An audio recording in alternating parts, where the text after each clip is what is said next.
birge ni, kyalkyal banza baya birge ni.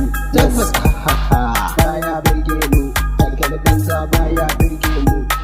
Ba sa birge mu matan banza kuma ba sa layin mu. Tabbas Allahu ka kare mu, karba mu da mai son karya mu. Amin, amin ya Allah, amin. Allah ka tsare mu, Allah ka kare mu da kariyarka, ka tsare mu da dukkanin mai sharri na zahiri da na baɗi, saboda ka san mutum sun hannunsa. Baya birge mu, kyalkyal banza baya birge mu.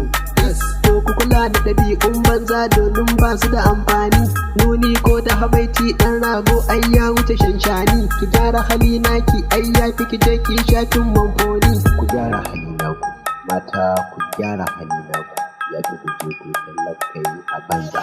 Baya birge mu, kyalkyal banza baya birge mu.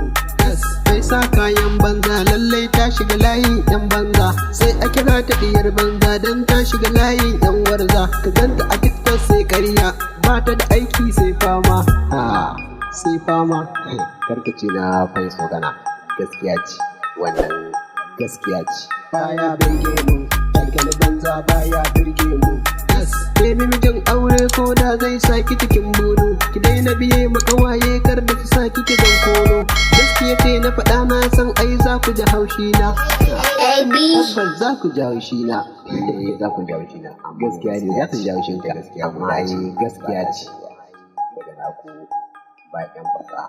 Ake na gode, a ci gaba da gashi. Let's go. Baya birge mu, kyalkyal banza baya birge mu. Lambar waya ta zan sanya 091 61 89 56 99 ƙarshe ne, ƙarshe ne. Ko ku kira ni da mai waka, na fa fasaha mai waka. Kyalkyal banza baya birge mu, baya birge ni, kyalkyal banza baya birge